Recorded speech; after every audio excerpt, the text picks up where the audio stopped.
So,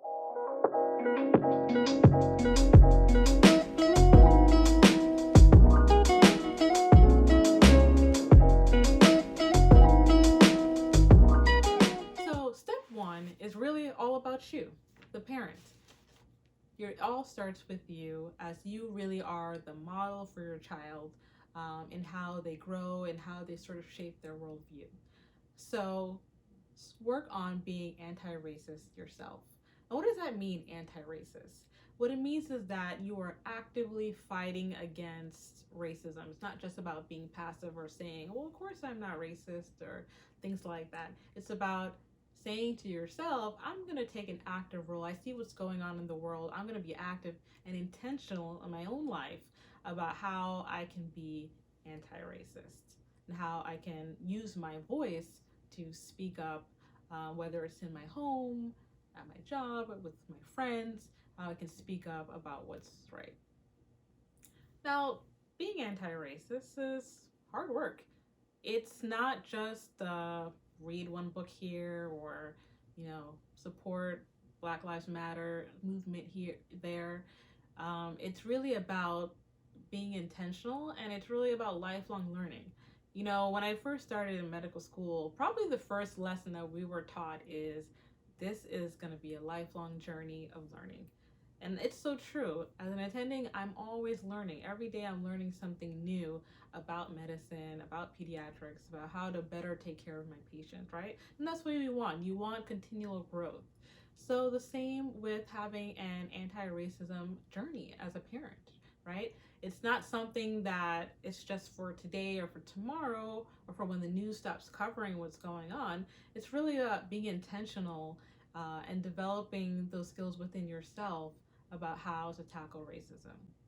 Well, the great news is that there are plenty of resources out there to help parents really sort of educate themselves.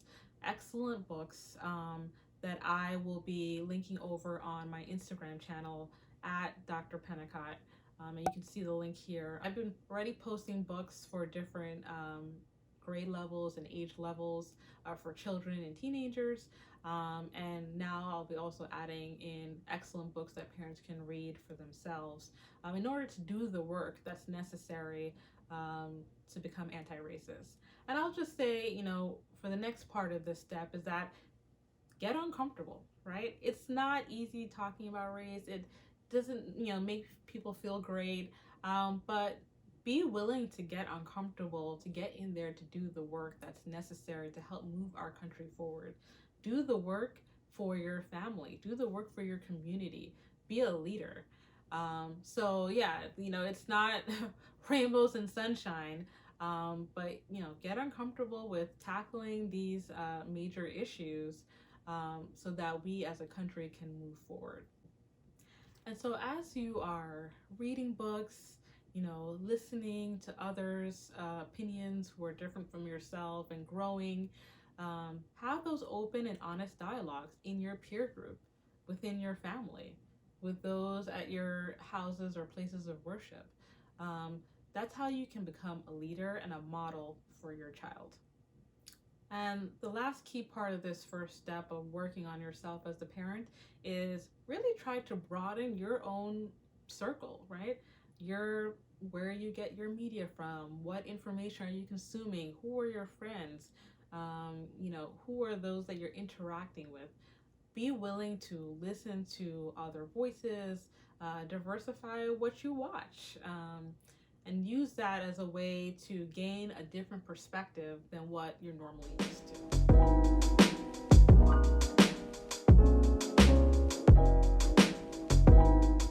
So, step two. I think, when you're talking about race and all these sort of issues with children, I think it's also important to sort of define some terms. And of course, again, depending on how old your children are, whether you have 5-year-olds or 15-year-olds, you're going to kind of modify, how much detail you give in the explanation or how, sophisticated the explanation is going to be.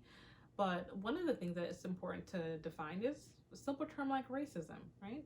So for younger kids, you can kind of explain that racism is when people treat others unfairly because of the way that they look or the color of their skin. And it's not right. It's not okay. And so it's always important that when you give the definition of racism, you explain that that manner of treating other people is absolutely unacceptable. Young children are able to understand the concept of fairness. And so when you break it down that way, that's a good way to sort of explain what that big word means as racism. Because whether you realize it or not, chances are your child has already heard the term either on the news or overheard you in your conversations. So I think, especially in the elementary school age, it's important to start to give a good definition for some of these words that they may overhear. Another word that may need a definition for your children is the word protest and what that means. Many of them probably have already seen on TV the large groups of people and may just be kind of confused about what's going on. So a great way to sort of explain what a protest is when you have a group of people who want to educate others about something that's really important to them, something that they feel strongly about. And in this case, the protests that are happening right now are to protest against racism. So these people want everyone, especially the Black community, to be treated fairly. So they're out there demonstrating and exercising their civil rights to protest for what they believe in. Another term that your children may have heard, of course, is the term Black Lives Matter. Um, and so, I think, of course, given with what's going on, this is sometimes a hard concept also for adults to fully grasp. What does Black Lives Matter mean? Why did they come up with that sort of slogan or phrase? And Black Lives Matter, I think it's very important to be clear about this, does not mean that other lives don't matter. It's never meant that. But really, it's sort of highlight what's been happening, the inequalities that's been happening within a certain community, which of course is the Black community. Unfortunately, in this country, it has been plagued by racism for centuries and violence against the Black community. So it's a very unequal experience that Black Americans have compared to others. As a medical professional, we also see it within the healthcare space, where especially as it relates to coronavirus, you're seeing the death figures within the Black community at a much higher rate when you're looking at when you're comparing it to other communities, and the same goes also for the Latina community. So, what the Black Lives Matter movement is trying to say is we are here too. We matter too. We're falling behind. We're having, such a high level of violence, of incidents, within the Black community from law enforcement, from other people of unarmed Black men, women, and yes, even children. And so that's what the movement stands for. And one analogy that I like to use that I've heard before, and I think it's great, I'm not sure who came up with it, but it's about imagining if you have a row of houses in a neighborhood and one of the houses is on fire and someone calls the fire department and they come and they're getting ready to try to put out that fire. And then one of the other neighbors from that street says, whoa, whoa, whoa, what are you doing? My house is right there. My house matters. Why aren't you paying attention to my house? And of course, they're saying, well, no, but this house is on fire. We need to come together to put out that fire. But that other person gets upset and mad and says, well, my house matters too. It's important too. And so you can see that even as I'm, demonstrating this analogy, it almost seems kind of silly, but that's what it's like. So, no one is saying the other houses on the street don't matter. They absolutely do. But in this moment, this house is in crisis. This house is on fire. This house needs special attention. It's that house is hurting. The family inside is hurting. And they need special attention. They need their neighbors to come alongside them and to help them address the issues that's going on with their house. So they need the attention of the fire truck. And so I hope that analogy kind of helps people to sort of understand what Black Lives Matter means and what it doesn't mean. Because I think they've always been very clear about it's not anti anyone else. This is about the Black community is hurting. The Black community needs help, and they are crying out, and yeah, so because I am a part of the Black community, we are crying out for our neighbors, our American, neighbors, to help us make things better for our community in this country.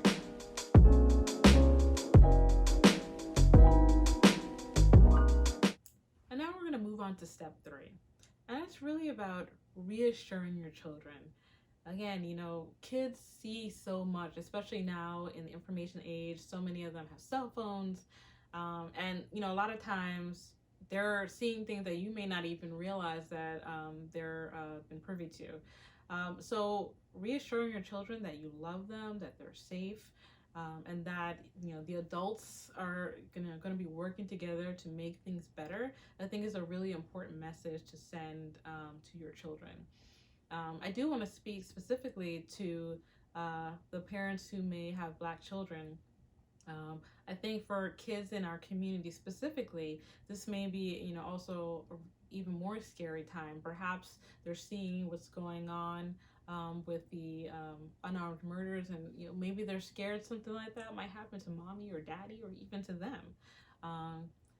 Beyond just reassuring them, I think that if you start to notice that they are having lots of sadness, or they're feeling very anxious and it's becoming very overwhelming, I really would strongly encourage you to reach out to your local pediatrician for further guidance and support. I think it's really important that you also be careful about limiting social media exposure, as having the news on all the time, or having them constantly on YouTube or TikTok and seeing some of these visuals can be very overwhelming and overstimulating, and can cause a lot of stress. So I think it's very important to be mindful to the sensitive nature of your children. And while it's never too early to talk about race and these issues with parents, be mindful that seeing so much of that on the news and hearing about what's going on can be quite stressful, really, for anyone, and particularly your children. Just to kind of keep an extra eagle eye on your kids and what's going on, and checking in with them. How are you feeling? Are you sleeping okay? Watching how they're eating. All those things are really important just to be aware of as a parent.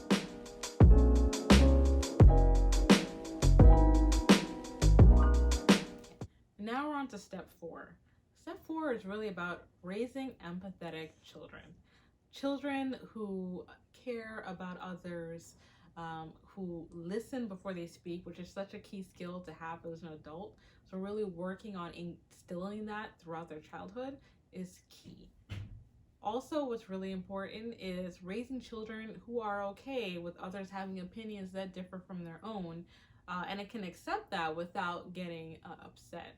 That's really important, is to be able to develop the skill of having dialogues and conversations with people from different backgrounds, without getting upset, but being able to respectfully share their views and opinions.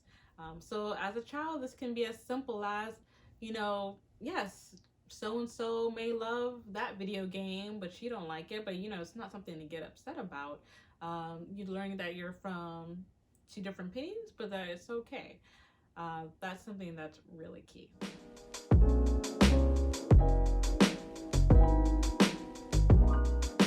All right, great job for making it this far in the video. We're now in our last step, step 5, and that is to avoid stereotypes, or avoid stereotyping other people. Part of what I spoke about in the last video and throughout this video is the importance of sort of diversifying your circle as a parent, and diversifying the circle for your children. As your children start to meet people from different backgrounds, really sort of, teach them how to avoid putting people into a box or stereotyping them when they're trying to get to know other people. And I will give you an example from my own childhood. So I'll talk about my high school. My high school was predominantly Caucasian. And I remember when I first went there, often what would happen to me is, if I'm meeting someone for the first time, they would speak to me like in slang, or say, yo, what's up? Or they would, have you heard the latest rap album from so and so, and I didn't often know who that person was, or just using token pieces that they could find from Black culture to, I guess, try to relate to me, and it often was very, very awkward and really unnecessary. And so, what I would encourage you to teach your children is to be authentic, right? So if they are meeting a young Black child, the first thing shouldn't be some type of stereotypic nod to what of their culture, of talking about like a rap video, or talking about Beyonce, or some big Black movie star.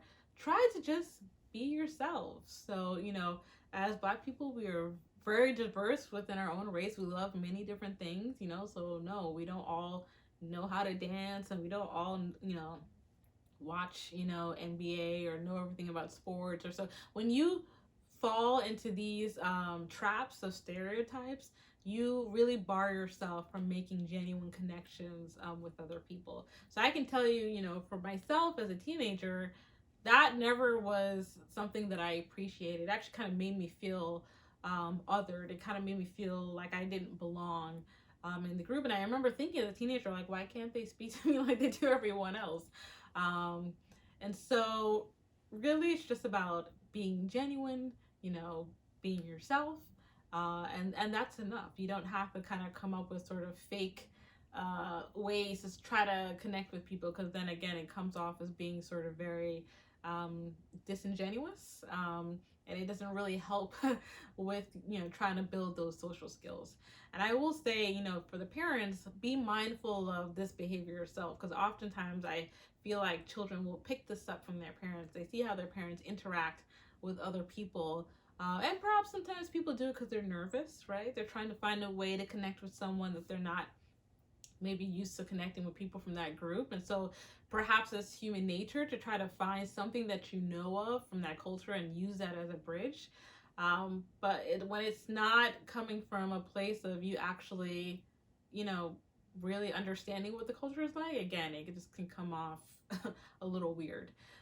So for parents, modeling that behavior that you want to see from your kids, being authentic, have your child just be themselves, no matter whatever cultural group they're interacting with. That's enough. We're all human beings.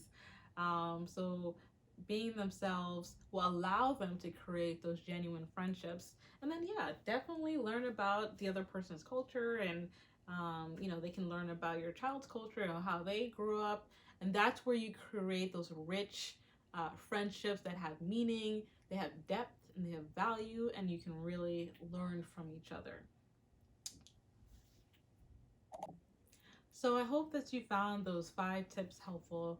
Remember, give yourself some grace as you go on this marathon or this lifelong journey of doing the work, of educating yourself.